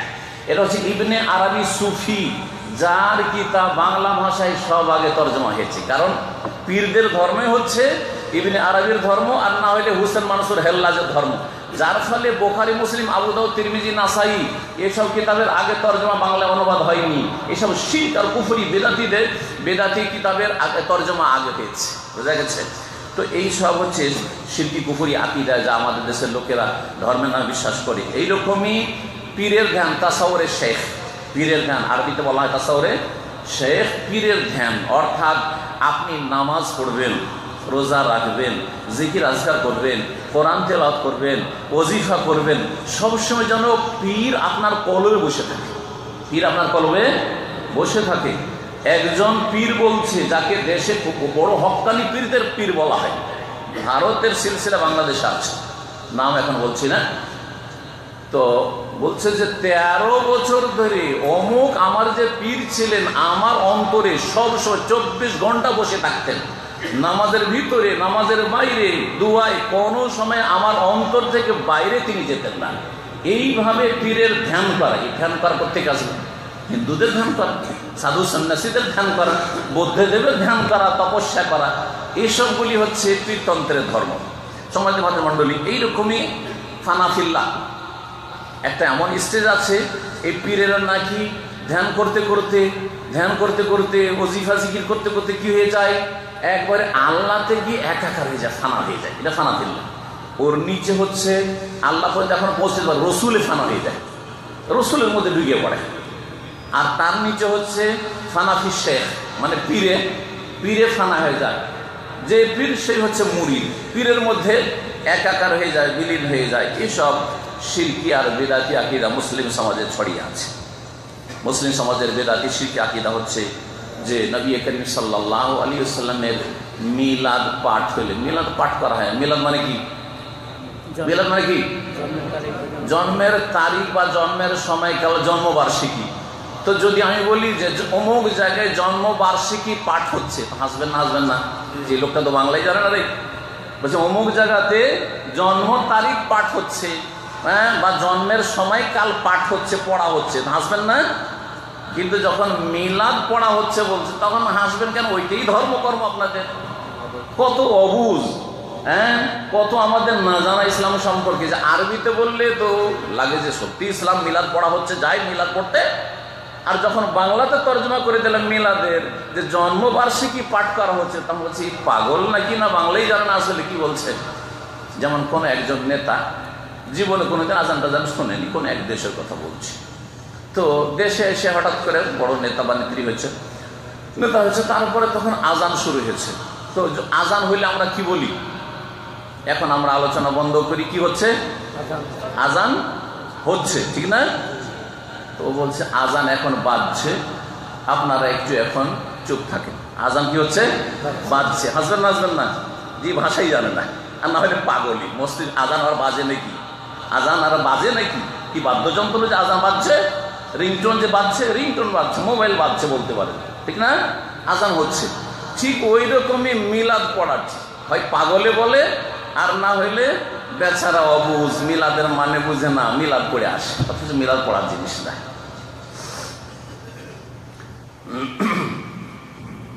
মিলাদের সময় জন্মবার্ষিকী পালন হইলে অর্থাৎ মিলাদ পাঠ হলে শুধু 12 রবিউল আউয়ালে নাই, 12 রবিউল আউয়ালে তো হয়, কিন্তু যখনই মিলাদ পাঠ হয় নাকি তখন নবী হাজির হয়ে যান। কে যান? নবী তশরিফ নিয়ে আসেন। এটা হলো একটা মত তাদের। যদি আল্লাহর নাজেল করা ধর্ম হইতো কথা একটাই হইতো। আবার ওদের কেতাবে আছে যে নবী সাল্লাল্লাহু আলাইহি ওয়াসাল্লাম সব জায়গায় সব সময় হাজির নাজির, সব জায়গায় সব সময় হাজির নাজির। যেই নবী সব জায়গায় সব সময় হাজির নাজির, তিনি আবার শুধু মিলাদে কি করে হাজির হন? কোনটা ঠিক বলেন তো? এটা ঠিক না ওইটা ঠিক? দুটো কথায় পার্থক্য হইলো না হইলো না? বুঝতে পারছেন না পার্থক্য? বলছে মিলাদ ও মহফিল হলে কি হয়? নবী হাজির হয়ে যান। আবার তাদেরই কিতাবে আছে যে নবী হাজির নাজির, সব জায়গার খবর রাখেন, সর্বস্থানে তিনি বিরাজমান। জি হ্যাঁ, এই আকীদা শুধু বেদাতি আকীদা নয়, এত বড় বেদাত যেটা বড় শিরক। কারণ একমাত্র আল্লাহ এলেমের দিক দিয়ে হাজির, আল্লাহ সত্তাগতভাবে হাজির না। আল্লাহর সত্তা সাত আসমানের উপর, সমস্ত সৃষ্টির ঊর্ধ্বে, আরশ আজিমের উপরে আছে। বোঝা গেছে? কিন্তু আল্লাহ রাব্বুল আলামিন এলমের দিক থেকে, জ্ঞানের দিক থেকে, ক্ষমতার দিক থেকে, পরিবেষ্টনের দিক থেকে সব জায়গায় হাজির। এই সব দিক থেকে আল্লাহ হাজির। নবীও হাজির, নবীও হাজির নাজির। নাজির মানে দেখ, আল্লাহ সব কিছু দেখছেন না? দেখছেন না? দেখছেন না? দেখছেন না? আল্লাহ যেমন সৌদি আরবে আমরা কি করছি দেখছেন, সারা পৃথিবী দেখছেন, ঠিক না? এই দেখনেওয়ালাকে নাজির বলে। কি বলে? নাজির বলে। তো আল্লাহ হচ্ছেন নাজির। এখন নবীকেও হাজির নাজির বলবেন, তো আল্লাহর সাথে শরীক করলেন না? শরীক করলেন না? আল্লাহর সাথে শরীক করলে কি মুসলিম থাকে নাকি? লা ইলাহা ইল্লাল্লাহ ঠিক থাকে নাকি? না মুশরিক হয়ে যায়? বলুন, আপনারাই বলুন। আল্লাহর সাথে শরীক করলে শিরক, বড় শিরক হয়ে যায়। এইরকমই বেদাতি আকীদা হচ্ছে, বিশ্বাস হচ্ছে যে দোয়া করলে সরাসরি আল্লাহর কাছে দোয়া করলে পাওয়া যাবে না কিছু। কি করতে হবে? নবী ওলিদের ওসিলায় দোয়া করতে হবে। এই জন্য অধিকাংশ লোকেরা দোয়া করে। এক শ্রেণীর লোকেরা চরম একবারে শিরককারী, তারা সরাসরি আল্লাহ ছাড়া অন্যের কাছে দোয়া করে। বাবা গো আমার রুজিতে বরকত দাও, বাবা গো আমার রোগ ভালো করে দাও, মাজারে যায়। এটা একটা দল হয়ে গেল যারা বড় শিরক আছে। আর এক দল শিরকের একেবারে কিনারায় দাঁড়িয়ে আছে, সাফা হুফরাতি মিনান নার, জাহান্নামের আগুনের কিনারায় গিয়ে দাঁড়িয়ে আছে। বোঝা গেছে? নদী ভেঙে পড়ছে আর ওখানে গিয়ে দাঁড়িয়ে আছে। বেদাত, চরম বেদাত করছে, একটুতে শিরকে লিপ্ত হইতে পারে। তারা কারা? যারা বলে যে সরাসরি আল্লাহ কি আর আমাদের কথা শুনে? আমরা পাপী তাপী গুনাহগার, সুতরাং কি করতে হবে? আল্লাহর কাছে কি নিয়ে আসতে হবে? সোর্স নিয়ে আসতে হবে, ওসিলা নিয়ে আসতে হবে। কি ওসিলা? তোমার নবী পাকের ওসিলাই আমার গুনাহ খাতা মাফ করে দাও, তোমার বড় পীরের ওসিলাই আমার রুজিতে বরকত দাও, হ্যাঁ আমার ছেলেটাকে শাহজালাল বাবার ওসিলাই ভালো করে দাও, ইত্যাদি ইত্যাদি। মানে কোন পীর ওলি বুজুর্গ ওলির বা নবীর কি করতে হবে? ভায়া ধরে, ওসিলা ধরে দোয়া করতে হবে। এই যে বেদাতি আকীদা, এই আকীদা অধিকাংশ মুসলিমদের আমাদের দেশে। এই আকীদা আল্লাহর ওয়াস্তে মগজ থেকে সাফ করে দেন, আর না হলে বিদাতি হয়ে ধর্মকর্ম করবেন আর এই অবস্থায় চলে যাবেন, আর মহা মুশকিল হয়ে যাবে। আপনাদের কল্যাণ কামনা করছি বলেই সতর্ক করছি। ওয়ামান আনজারা ফাকাদ আজারা, যে সতর্ক সাবধান করলো সে আল্লাহর কাছে ওজর পেশ করতে পারবে। আর আপনার ওজর শেষ করে দিলাম, আপনি কাল কিয়ামতে বলতে পারবেন না যে আল্লাহ মা জাআনা মিন নাযির, আমরা তো জানতাম না যেটা আবার বেদাত, আমরা তো জানতাম না যে এটা শিরক, আমরা তো জানতাম না যে এটা ভুল ধারণা, ওসিলা দিয়ে দোয়া করা যাবে না, সরাসরি আপনার কাছে চাইলে ফাইন্নি কারিব। আপনি যে কোরআনে বলেছেন, আমি তো কোরআনের তরজমা বুঝতাম না, আল্লাহ বলছেন কাছে, আর বলছেন না কাছে না, ভাইয়া দিয়ে চাইবো। এইরকমই আমাদের দেশের এক শ্রেণীর মানুষের ধারণা কি, যে নেক লোকদের স্বপ্ন ধর্মের একটা অংশ। নবীদের স্বপ্ন শুধু নাই, নবীদের স্বপ্ন তো ওহি, কিন্তু ওলি আউলিয়ারা যদি স্বপ্ন দেখে তাহলে সেটাও বাস্তব। সেই জন্য অমুক সাহেব অমুককে চাঁদে দেখেছে, স্বপ্নে চাঁদে দেখার তা শুনছেন না? অমুককে চাঁদে দেখেছে, আরে বাপরে বাপ, তো বিশাল ব্যাপার, চাঁদে দেখা গেছে অমুক হুজুর, যেমন তোমার কথা নাকি চাঁদে দেখা গেছে। জি হ্যাঁ, আউযু বিল্লাহ, হিসাবই এমন বেদাতি আকীদা যে শিরকে পৌঁছাবে। আরে চাঁদে পৌঁছে গেল। আর যদি আপনি স্বপ্নকে ধর্ম মনে করেন, তার মানে আপনার ধর্মটা কিসের উপর ভিত্তি? স্বপ্নের উপর ভিত্তি করে আপনার ধর্ম কায়েম হয়েছে। এরই নাম হচ্ছে স্বপ্নের ধর্ম। আমার একটা অনেক আগের আলোচনা আছে, 17-18 বছর আগে এটা আলোচনা করেছিলাম। স্বপ্নের ধর্ম কি? ভারত, বাংলাদেশ, পাকিস্তানের স্বপ্নের ধর্ম আছে। স্বপ্নে রুটি পাই, বলে যে নবী রুটি দিতে পারে, কথা বোঝা গেছে? আর রুটি, স্বপ্নের রুটি আবার জাগার পরও থেকে যায়। আমরা দেশে গেছেন, আপনি প্রবাসী মানুষ, দেশে গেছেন, আর আপনার স্ত্রী খুব আদর করে খাওয়াচ্ছে। স্বপ্নে দেখছেন যে দেশে গেছেন, দেশে যাননি, কিন্তু স্বপ্নে দেখছেন যে দেশে গেছি। আর যাওয়ার পরে দেখছেন আপনার স্ত্রী খুব সুন্দর আদর যত্ন করে খাওয়াচ্ছে। হঠাৎ করে ঘুমটা আধখানি খাওয়া হয়েছে আর ভেঙে গেল, মনটা খারাপ হবে না? হবে না? কিছু খেতে পেয়েছেন, ঘোড়ার ডিমও খেতে পাননি, কিচ্ছু খেতে পাননি, হ্যাঁ কিছুই খেতে পাননি। তো কিন্তু না না, হুজুরেরা স্বপ্ন দেখলে আবার ওটা বাস্তব ধর্ম হয়ে যায়। মদিনা শরীফে নবী সাল্লাল্লাহু আলাইহি ওয়াসাল্লাম মসজিদে শুয়েছে, এসে ইয়া রাসূলুল্লাহ আপনার মেহমান হয়েছি। হক্কানি পীরদেরকে তাওয়াদিতে আছে, যারা মসজিদে গিয়ে সব মাল সামান নিয়ে মসজিদে যায় আর বকচা বকচি নিয়ে আর বলে যে আমরা ইসলাম প্রচার করতে এসেছি, তাদের কিতাবা দিতে আছে। জি হ্যাঁ, তাদের কিতাবে আছে। কি বলছে?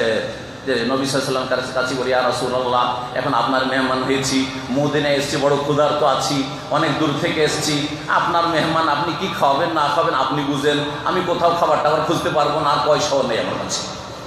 শুয়ে গেল। ওই শুয়ে যেতেন নবী সাল্লাল্লাহু আলাইহি ওয়াসাল্লাম কি নিয়ে আসলেন? রুটি নিয়ে চলে আসলেন, গোটা রুটি।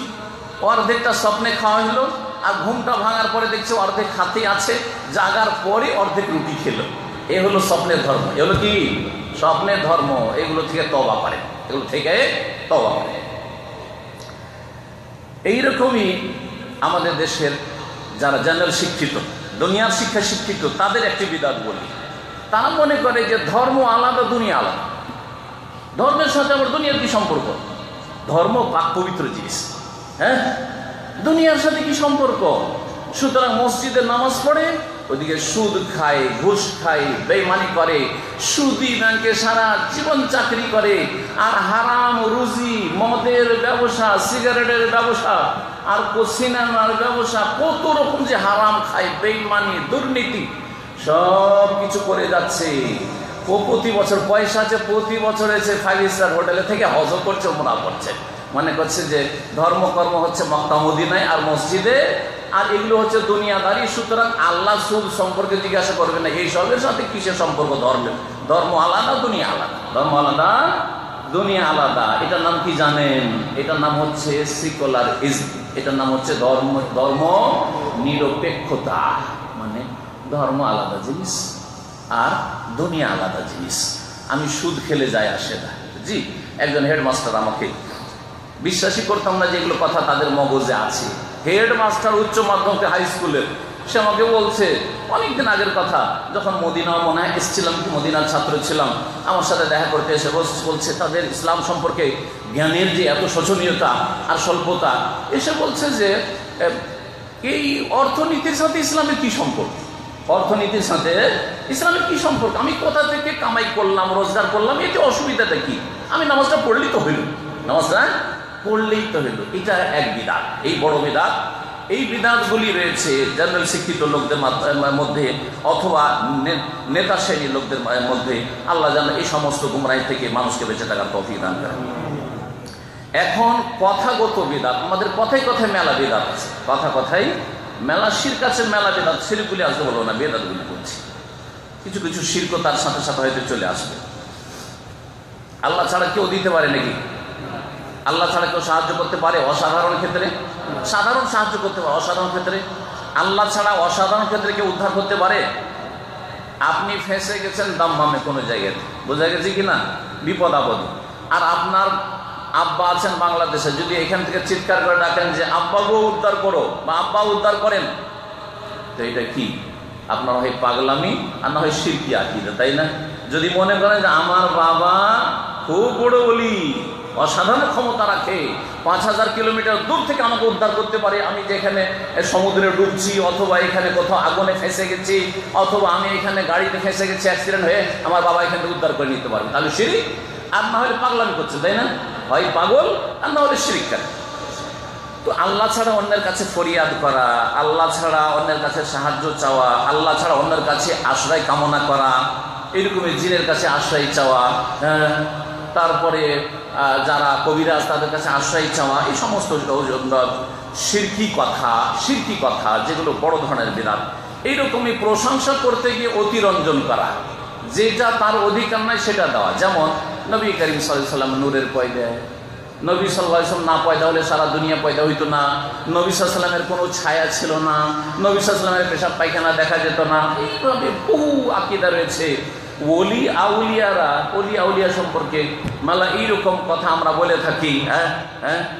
তারপরে আলী রাদিয়াল্লাহু তাআলা সম্পর্কে, আলী রাদিয়াল্লাহু তাআলা, আমাদের দেশের লোকেরা ভারী জিনিস সুখালি কি বলে, ইয়া আল্লাহ বলেন, কি বলে, ইয়া আলী। তার মানে আলী আমাকে কি করবে, ক্ষমতা দেবে যাতে আমি ভারী জিনিসটা উঠিয়ে নেবো। আমাদের দেশে যতগুলি ছুতার মিস্ত্রি আছে, কাঠ মিস্ত্রি আছে, সবগুলিকে আমি নিজের কানে শুনেছি, ভারী কাঠ উঠাচ্ছে আর সবাই মিলে এক বাক্য বলছে। জি, এইসব ধর্ম কোথায় গেছে? এইসব ধর্ম গেছে ওই সব গোমরা পথভ্রষ্ট থেকে যারা নবী সাল্লাল্লাহু আলাইহি ওয়াসাল্লামের সমস্ত সাহাবায়ে কেরামকে গালমন্দ করে, আর আলী রাদিয়াল্লাহু তাআলা আনহুকে আল্লাহর গুণে গুণান্বিত করে। আল্লাহর ক্ষমতা আলীকে দিয়ে দিয়েছে আর বাকি সাহাবায়ে কেরামকে জাহান্নামে ঢুকিয়ে দিয়েছে। এই গোমরা পথভ্রষ্টদের থেকে সুন্নি বিদাতিরা এসব আকীদা নিয়েছে।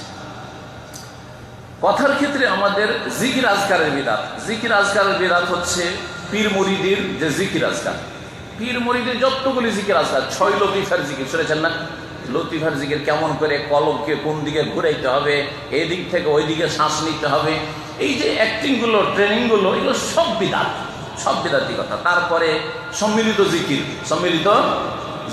ওয়াজ চলছে, মাহফিল চলছে, একটু মহব্বতের সাথে জিকির করুন, আর লাগিয়ে দিল লা ইলাহা ইল্লাল্লাহ, লা ইলাহা ইল্লাল্লাহ, ইল্লাল্লাহ, এই যে বিদাতি জিকির। তারপর অসম্পূর্ণ জিকির, ইল্লাল্লাহ ইল্লাল্লাহ ইল্লাল্লাহর জিকির। আরো উন্নতি করলে বলছে আল্লাহর জিকির, বলছে যে না আরো বেশি উন্নতি করেছি, গোটা আল্লাহ বলারও দরকার নাই, আল্লাহর জিকির দরকার নাই, হু হু হু করলে জিকির হবে। এই সমস্ত হচ্ছে বেদাতি কথা, বেদাতি জিকির আজকার। এইরকমই বেদাতি ওজিফা আমাদের দেশে অনেক আছে।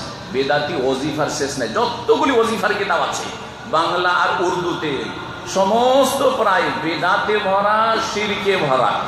একমাত্র সহিহ কোরআন সুন্নাহ মোতাবেক যে দোয়ার কিতাবগুলি আজকাল নতুন নতুন ছেপে কিছু বাংলাদেশেও বাংলা ভাষায় আর সৌদি আরবে পাচ্ছেন, এগুলি হচ্ছে ঠিক। বাকি ওজিফার পঞ্জেগানা সূরা, 5টা সূরার ফজিলত, সূরা মুজাম্মিল পড়লে ভাই গোটা কোরআন পড়বে না, সূরা মুজাম্মিল পড়বে, সূরা ওয়াকিয়া পড়বে, অমুক সূরাটা পড়বে, সূরা রহমান পড়বে, সূরা ইয়াসিন পড়বে। কোরআন পড়ার মাধ্যমে বেদাত করছে। এই আয়াতগুলির শুধু ওজিফা করবে, এটা বেদাত। কেন এই আয়াতগুলির ওজিফা করবেন? কোনো হাদিসে আছে যে সূরা ওয়াকিয়া পড়লে দারিদ্র মোচন হয়? তাহলে তো বাংলাদেশের লোক গরিব থাকতো না, ইন্ডিয়ার লোক গরিব থাকতো না। সৌদি আরবে তো এগুলো একটা লোক এগুলো ওজিফা করে না, জীবনে কোনো লোককে খুঁজে পাবে না আরবে যে সূরা ওয়াকিয়ার ওজিফা করছে। তাহলে এই দেশের লোককে তো আল্লাহ খেতেই দিত না, সব না খেয়ে মরতো।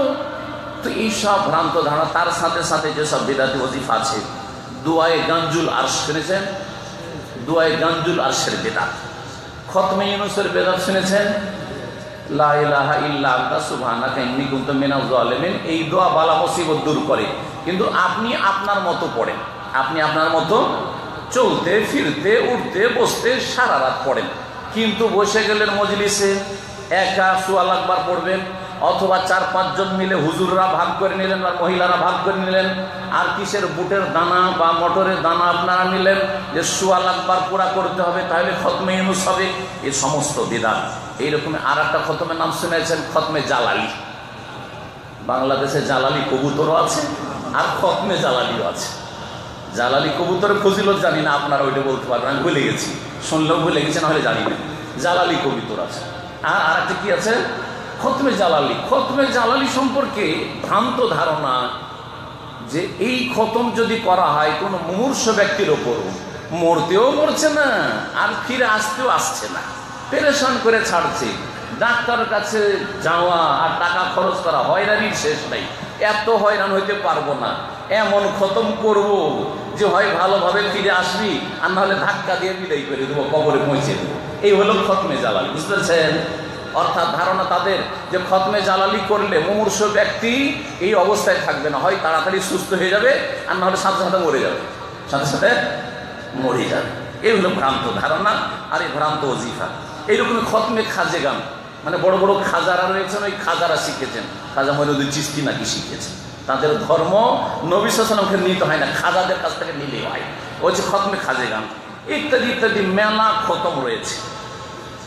দুরুদ পড়ার ক্ষেত্রে বেদাত জানা আছে না নেই? আমার দেশের লোকেরা দুরুদ পড়ে, নামাজে শুধু নবী সাল্লাল্লাহু আলাইহি ওয়াসাল্লামের দুরুদটা পড়ে, আর বাকি যত দুরুদ আছে সব বানাওয়ার দুরুদ। বলছে একটা দুরুদ হচ্ছে নবীকে স্বপ্ন দেখার দুরুদ। কেউ যদি নবীকে স্বপ্ন যোগে দেখতে চায় এই দুরুদের ওজিফা করবে। আর একটা হচ্ছে ওয়াজ মাহফিলের দুরুদ, আল্লাহুম্মা সাল্লি আলা, এটা কিসের দুরুদ? সাইয়্যিদানা মাওলানা মুহাম্মদ ওয়া আলা আলি সাইয়্যিদানা মাওলানা মুহাম্মদ। কিসের দুরুদ? নামাজেও নয়, আর নবী সাল্লাল্লাহু আলাইহি ওয়াসাল্লামও দেননি, কোরআন হাদিসও নেই, কোনো জয়ীফ দুর্বল হাদিসও নেই। পাবনার একজন মুন্সি, আর ইংরেজ যুগে মুন্সিরা বড় বড় মোল্লা, বড় বড় আলেম হইতো, মানে আলেম কিন্তু কোরআন হবে হাদিসের আলেম না, বেদাতের আলেম হইতো তারা। মানে মুন্সি মানে একেবারে ছোট মনে করো, আজকাল তো মুন্সি আর মোল্লা ছোটগুলোকে বলে। ওই যুগে এরা বিদাতের বড় পণ্ডিত হইতো, আরবি জানতো, নিজের ভাষাতে একটা বানিয়ে দিল মেহেরুল্লাহ মুন্সি। এই ওয়াজ মাহফিলের দুরুদ, এই ওয়াজ মাহফিলের দুরুদ জনগণকে বক্তা ধরিয়ে দেয়, একটু আমাকে পানি খাওয়া লাগবে। আমাদের পানি খেলে তো চুপ হয়ে যেতে হয়, আর আপনারাও চুপ হয়ে তাকিয়ে থাকেন যে কখন পানি খাওয়া শেষ হবে, আবার কিছু শুনবো, তাই না? কিন্তু ভারত, বাংলাদেশ, পাকিস্তানে ওই সব অসুবিধা নেই। এদিকে বক্তা সাহেব দুধ পান করছে, চা পান করছে, পানি খাচ্ছে, না হয় কিছু মনে করছে যে এরপরে কি বলবো না বলবো, 1-2 মিনিট আপনাদেরকে লাগিয়ে দিল কিসে? হ্যাঁ, আল্লাহুম্মা, আল্লাহুম্মা বলে ছেড়ে দিল, আর বাকিটা তোরা পুরা কর, বাকিটা তোরা পুরা কর। এ হচ্ছে বেদাতি দুরুদ। ভালো করে শুনুন, বেদাতি জিকির। আরে বেদাতি জিকির একেবারে কুফরি কথা হয়ে যায়। কেমন করে? বলে মহব্বতের সাথে একটু আল্লাহর জিকির করুন তো, লা ইলাহা ইল্লাল্লাহ, একবার বলা বলছে লা ইলাহা, বক্তা বললো কি লা ইলাহা, আর বাকিটা আপনারা পুরা করেন।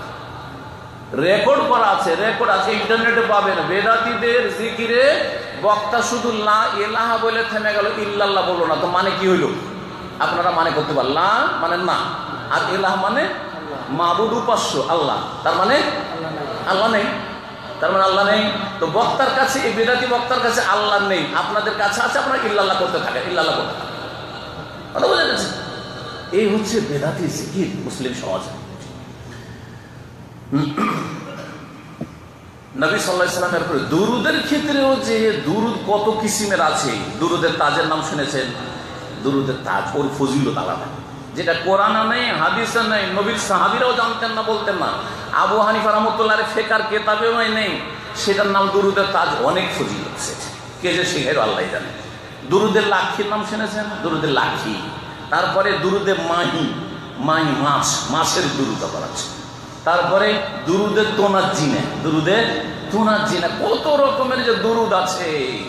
ইন হিয়া ইল্লা আসমাউন সাম্মাইতুমুহা আনতুম ওয়া আবাউকুম, আল্লাহ বলছেন এগুলি নাম তোমরা রেখেছো আর তোমাদের বাপদাদা পূর্বপুরুষরা রেখেছে। মা আনজালাল্লাহু বিহা মিন সুলতান, আল্লাহ এগুলোর দলিল কোথাও নাযিল করেন না, কোনো কোরআনে আছে না হাদিসে আছে, কোথাও এর দলিল নেই। মা আনজালাল্লাহু বিহা মিন সুলতান, সূরা নাজমে আয়াত রয়েছে, আরেকটি জায়গায় আয়াত রয়েছে। আল্লাহ সতর্ক সাবধান করেছেন, যেটা দলিল নেই, প্রমাণ নেই, উদ্ভট সবই সব ধর্মকর্ম করছো, কেন করছো তোমরা? এই নাম কে রাখতে বলেছে? যে দুরুদে তাজ, দুরুদে লাখি, দুরুদে মাহি, আর এইসব খতমে জালালি আর অমুক আর তমুক, এইসব কোথায় নাম পেলে? গঞ্জুল আরশ, এই নাম দেওয়ার অধিকারটা তোমাদেরকে কে দিল? জি, আল্লাহ জিজ্ঞেস করছে। সাম্মাইতুমুহা আনতুম ওয়া আবাউকুম, তোমরা নাম রেখেছো, তোমাদের বাপ দাদা পূর্বপুরুষরা নাম রেখেছে। মা আনজালাল্লাহু বিহা মিন সুলতান, আল্লাহ এর কোনো দলিল প্রমাণ নাযিল করেননি। সম্মানিত ভাতৃমণ্ডলী, এইরকমই নিয়ত, নামাজের নিয়ত করতে হবে না পড়তে হবে? ভারত, বাংলাদেশ, পাকিস্তান অধিকাংশ মানুষরা নিয়ত করে না। কি করে? নিয়ত করে, নামাইতে এখানে করে, নিয়ত করে, এখানে নিয়ত পড়ে, নিয়ত করে না। আর আমরা নিয়ত করি। নবী সাল্লাল্লাহু আলাইহি ওয়াসাল্লাম নিয়ত করতে বলেছেন, আর প্রত্যেক মানুষ যে কোনো কাজ করে নিয়ত করে করে। এখানে কি জন্য এসেছেন? বিনা নিয়তে এসেছেন? বিনা নিয়তে একটা পা উঠতো না, একটা কদম উঠতো না। যখনই বাসা থেকে একটা কদম রেখেছেন তখনই নিয়ত করেছেন যে মসজিদে যাবো, দিনের কথা শুনবো, না হলে এই মসজিদে হয়তো নামাজ পড়তে না, দূরে থাকে না, ঠিক না? না হয়তো পড়েছেন নাকি? এটাও তো নেকির কাজ, সওয়াবের কাজ, ইবাদতের কাজ, ইলম শিখতে এসে না হয়তো পড়েছেন। শুধু নামাজের নিয়ত পড়বেন, রোজায় নিয়ত পড়বেন, হ্যাঁ, আর হজে নিয়ত পড়ে, জাকাতে নিয়ত পড়েন, জাকাতের টাকা যখন বের করেন গরিব মিসকিনকে দেওয়ার জন্য তখন নিয়ত পড়েন, না হয়তো পড়েন, সাদকার জন্য নিয়ত পড়েন, বাপ মাকে টাকা পড়ার সময় নিয়ত পড়েন। এই সব বিদআত কোথায় পেলেন? ইমাম আবু হানিফা রাহিমাহুল্লাহ বলেন, হানফি মযহাবেও নেই। ভালো করে শুনে রাখেন, আল্লাহর হস্তে ভালো করে সতর্ক সাবধান করছি, এই নিয়ত পড়া বিদআত বাদ দেন। কাজকর্মের ক্ষেত্রে বহু বিদআত রয়েছে, শুরু করি কবর থেকে শুরু করে। কবর সংক্রান্ত আমাদের অনেক বিদআত আছে। কবর পাকা করা, পাকা কবর করা, নিচে থেকে কবর পাকা, কবরে ফুল চড়ানো, কবরের উপর গম্বুজ নির্মাণ করা, ঘরের মধ্যে কবর দেওয়া, কবরের উপর ঘর তৈরি করা, মসজিদের ভিতরে কবর দেওয়া যাতে মুয়াজ্জিন আযান শুনতে পাই।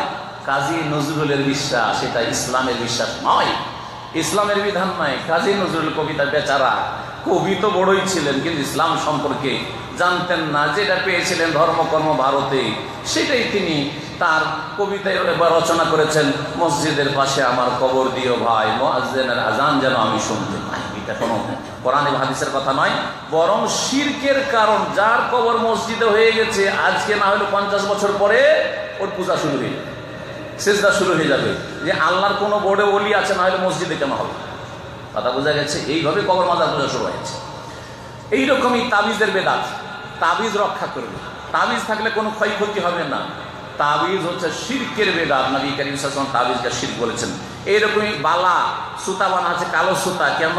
বলছে হাতে ব্যথা করছে, কালো সুতা বাঁধা আছে। বালা কিসের জন্য? বলছে বিপদ আপদে রক্ষার জন্য। ছেলেটার আপনার এখানে কালো টিপ কেন দিয়ে রেখেছেন? বদ নজর থেকে, কুদৃষ্টি থেকে বাঁচানোর জন্য। এগুলি সব শিরক বিদআত, এমন বিদআত যেগুলি শিরকের পর্যায়ে পড়ে। বিবাহ শাদীর ক্ষেত্রে শুরু থেকে শেষ পর্যন্ত বিদআতে ভর্তি। আমাদের দেশের, ভারত, বাংলাদেশ, পাকিস্তানের বিবাহ শাদীর যে আমলগত কর্মগত বিদআতগুলি হয়, শেষ নাই বিদআতের, বিদআতের শেষ নাই। কত যে বিদআত আছে, আর কত যে কুসংস্কার আছে, আর কত যে নোংরামি আছে। বিয়ে পড়িয়ে নিয়ে আসার পরে যুবতী মেয়েকে শাড়িতে, আর ওর সাথে ওর বরকে, বর আর পাত্রীকে, দুইজনকে বসিয়ে সবাই মিলে গোসল দেওয়াচ্ছে, পুরুষ মহিলা গোসল দেওয়াচ্ছে, হ্যাঁ, হলুদ মাখাচ্ছে বসিয়ে, আউযুবিল্লাহ, আর তার উপরে পানি ঢালছে, আর গোটা শরীর একবারে নগ্নের মতো হয়ে যাচ্ছে, সবকিছু দেখা যাচ্ছে, আউযুবিল্লাহ, আউযুবিল্লাহ। শুধু এটাই? এগুলো তো না হয় নোংরামি, বিদআতের সাথে সাথে নোংরামি। তুড়া মুখে উঠে চাস্তো বহিন, খালাতো বোন, মামাতো বোন, আর তারপরে ভাবি, ভাবি তো খাওয়াইতে, ভাবি দেবরকে তুবড়া খাওয়াবে মুখে উঠিয়ে উঠিয়ে, তারপরে হলুদ মাখিয়ে দিবে গায়ে, রানে হলুদ মাখিয়ে দিতে হবে, আর তারপর উকিল বাপ ধরতে হবে। বাপ জিন্দা বেঁচে আছে, বলছে তোর দ্বারা বিয়ে হবে না, উকিল বাপ লাগবে। আর উকিল বাপ যখন হয়ে গেল, সারা জীবন ধরে আর উকিল বাপের সামনে পর্দা করা চলবে না, তার জন্য পর্দার গর্দা উড়িয়ে দেয়। কথা বোঝা গেছে? এইগুলো ধর্ম বিদআত, আর বিদআতে বলা আছে। যে সব বিদআত আছে তার মধ্যে একটি হচ্ছে যৌতুকের বিদআত, হিন্দুদের থেকে নেওয়া। অধিকাংশ বিদআতের যে বিয়ে সংক্রান্ত যে বিদআতগুলি রয়েছে, সবগুলি হিন্দুদের থেকে নেওয়া। হিন্দুদের পাশাপাশি বাস করতে গিয়ে হিন্দুরা যা করে আমাদের মুসলিমরা তা করে। বরযাত্রী হিন্দুদের প্রথা, মুসলিমদের প্রথা নয়। বিয়ে করার জন্য আমার সাথে 50 জন 100 জন যাবে, আর আমার শ্বশুর বাড়িতে গিয়ে ধুমধাম করে খাবে, আর খেয়ে দিয়ে আসবে। আমার শ্বশুর ঋণের বোঝা তার উপরে চেপে যাবে।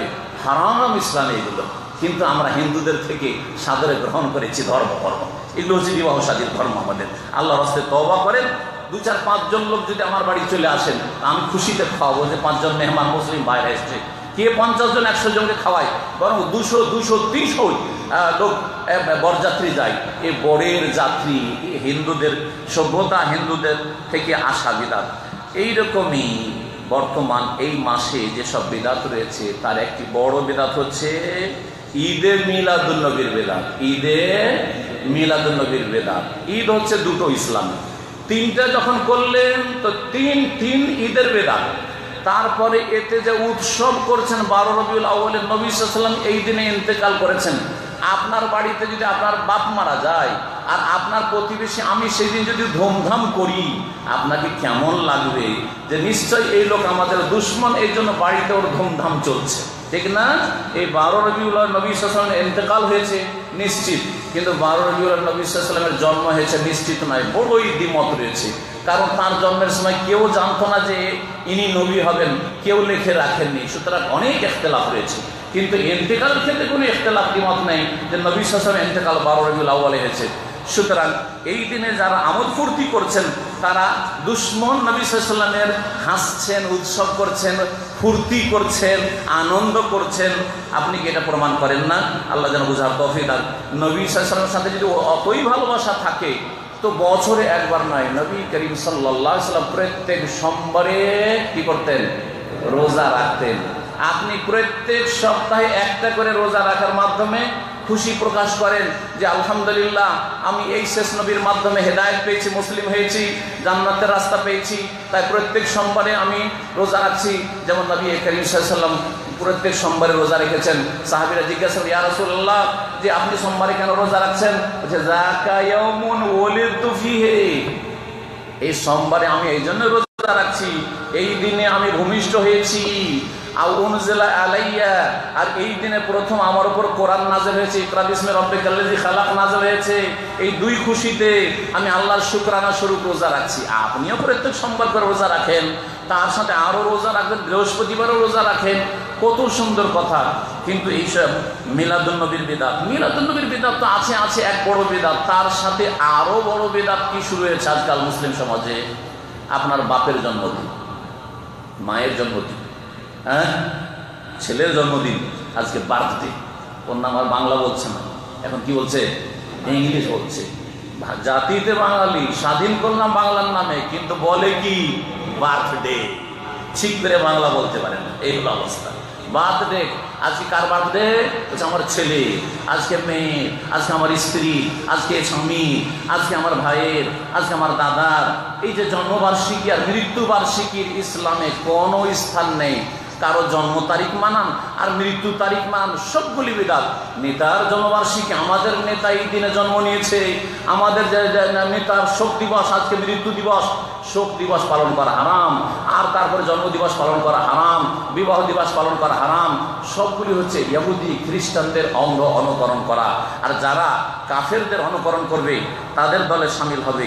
সম্মানিত ভাতৃমণ্ডলী, এইভাবে যেসব কর্মগত বিদআত রয়েছে তার মধ্যে একটি বিদআত হচ্ছে শবে মেরাজের বিদআত, আর একটি হচ্ছে শবে বরাতের বিদআত। এই দুটি হচ্ছে বিদআত। সুন্নাত কোনটি? শবে কাদারটা হচ্ছে সুন্নাত, লাইলাতুল কাদর হচ্ছে সুন্নাহ, নবীর আদর্শ সাল্লাল্লাহু আলাইহি ওয়াসাল্লাম। আর শবে বরাত নামটিও বিদআত, আর কাজকর্মগুলিও বিদআত, সবকিছু বিদআত। ওই রকমই শবে মেরাজ, মেরাজ হয়েছে এই রাতে না অন্য রাতে, মেলা দ্বিমত রয়েছে। কিন্তু মেরাজ হলে সেই রাতে জেগে জেগে আপনি নামাজ পড়বেন, এটা বড়ই ভুল কথা। আর সারা বছর আপনি মাঝে মধ্যে কখনো নামাজ পড়ছেন। মনে রাখবেন যে যেই সাহাবী বলেছিলেন নবী সাল্লাল্লাহু আলাইহি ওয়াসাল্লামকে, যে ইয়া রাসূলুল্লাহ, আমার কাছে বেশি নামাজ নেই, তবে আল্লাহ এবং রসুলকে ভালোবাসি, এটা এই হাদিসকে ভুল বুঝবেন না। কারণ এই হাদিস যদি সংক্ষেপে এরকম বলা হয়, অনেকে ভুল বলছেন, আমিও তো বেশি নামাজ পড়ি না, কিছু নামাজ আছে, কিন্তু আল্লাহ রসুলকে ভালোবাসি। বলবেন না? বলবেন আজকাল বেনামাজিরা, আজকালকার সব বেনামাজি বলবে যে আল্লাহ এবং রসুলকে খুব ভালোবাসি, কিন্তু বেশি আমি নামাজ রাখতে পারিনি, মানে বেশি নামাজ আমি পড়তে পারিনি, জান্নাতের আশা করে বসে আছেন। এরকম ছিলেন সাহাবীরা নাকি? হ্যাঁ, এরকম ছিলেন? কখনো না।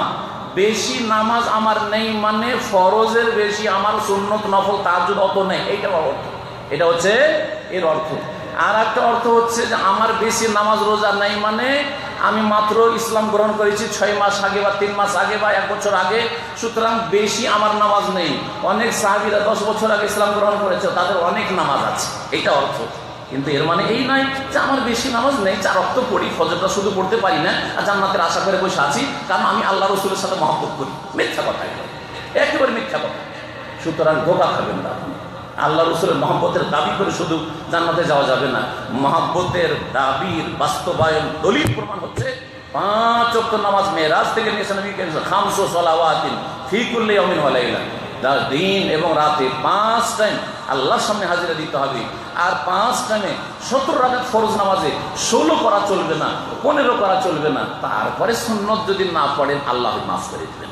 তাহাজ্জুদ সারা জীবন পড়েননি, বেতরটা ছাড়বেন না, আর ফজরের সুন্নাত ছাড়বেন না, আর বাকি যে 10-12 রাকাত সুন্নাতের রাতে বাদ হয়েছে, যেগুলো আমাদের দেশের লোকের সুন্নাতে মুআক্কাদা বলে, সেটাও যথাসাধ্য আদায় করবেন। কিন্তু ফরজে কোনো রকমের ডিসকাউন্ট নেই, একমাত্র সফর ছাড়া। আল্লাহ যেন আমাদের সকলকে হেদায়েতের পথে নিয়ে আসেন। এইরকমই আমাদের দেশে বেদাতি আমল রয়েছে। পীরদের মৃত্যুবার্ষিকী, নেতা মরলে তাকে কি বলে? মৃত্যুবার্ষিকী। বড় নেতা, রাষ্ট্রপতি মারা গেছে, তার পরের বছর তার মৃত্যুবার্ষিকী পালন হচ্ছে, নাম কি? তার মৃত্যুবার্ষিকী। কিন্তু পীরেরা মারা গেলে ওই মৃত্যুর দিনের নাম কি হয় জানেন? ওরস। তার নাম কি হয়? মৃত্যুবার্ষিকী বলেন, ওর নাম কি বলে? ওরস। আপনারা রহস্য জানেন না। ওরস মানে বুঝেন? সৌদি আরব থাকলে ওরস মানে কি? বিবাহ। ওরস মানে কি? বিবাহ হইলে বিবাহ হওয়ার পরে কি আশা আছে? স্বামী স্ত্রী বর আর পাত্রীতে কি হবে? দেখা সাক্ষাৎ মিলন হবে, বোঝা গেছে না? বাসর রাত হবে, বাসর করা হয় বিবাহের পরে। আর এই বেদাতি সুফি পীরদের ভ্রান্ত আকীদা এবং বেয়াদবি আকীদা, বরং এই বেয়াদবি কুফরি পর্যন্ত পৌঁছাবে। তারা মনে করে যে আল্লাহর ইশকে এই ওলিয়ে কামেল বা পীর সাহেব পাগল হয়েছিল, কিন্তু আল্লাহকে পাচ্ছিল না, আল্লাহর মিলন পাচ্ছিল না। এই মরণের মাধ্যমে সে আল্লাহর সাথে ওইভাবে মিলন লাভ করলো, যেমন পাত্র পাত্রীর জন্য একবারে নিশাগ্রস্ত থাকে যে কখন বিয়ে করে আমার ঘরে উঠিয়ে নিয়ে আসতে পারবো, আর কখন ভিড়ভাড় কমবে, রাতের অন্ধকার হবে, আর আমার ঘরে পাত্রী টাকা পাঠাবে, ঠিক কিনা?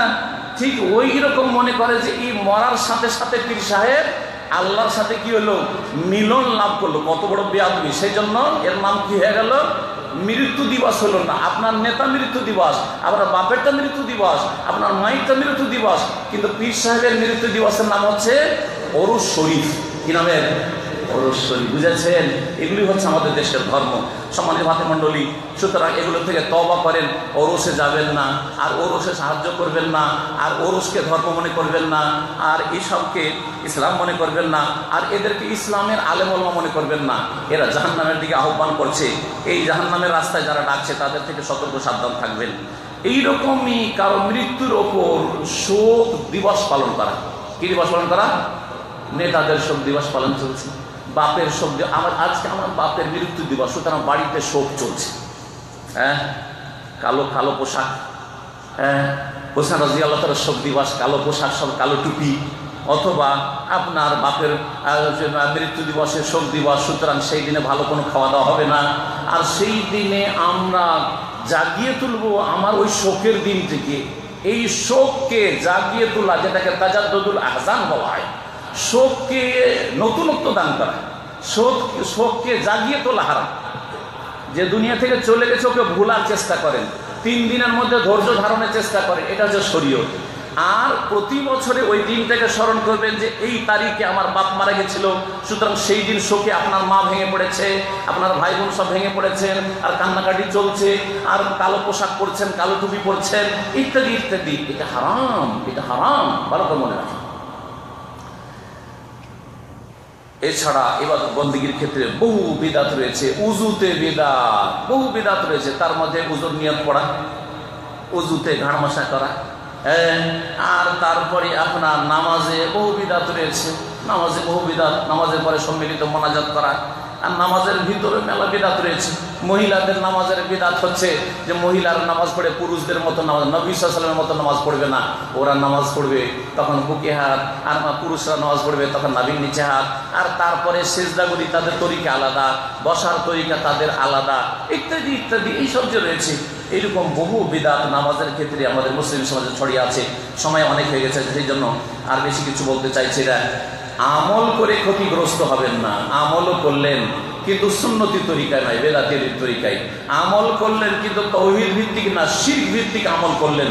আল্লাহ সবগুলিকে ছুঁড়ে ফেলে দেবেন। আল্লাহ যেন সমস্ত বিদাত আমাদেরকে ফিরে আসার তৌফিক দান করেন, বিদাতকে বিদাত বুঝার জানার তৌফিক দান করেন, এবং বিদাত থেকে আমাদেরকে সতর্ক সাবধান হওয়ার তৌফিক দান করেন। আমাদের পরিবার পরিজন আত্মীয় স্বজন যাদের কাছে এই কথাগুলি পৌঁছেনি, তাদের কাছে এই কথাগুলি যেইভাবে হোক না কেন, কোরআন সুন্নাহর আরও বহু আলেমরা রয়েছে যে কোনো আলেমের লিখনি বা আলোচনার মাধ্যমে পৌঁছাবার তৌফিক দান করেন এবং তাদেরকে সংশোধন করার আল্লাহ যেন তৌফিক দান করেন, নিজেদেরকে আমাদেরকে সংশোধন করার আল্লাহ যেন তৌফিক দান করেন।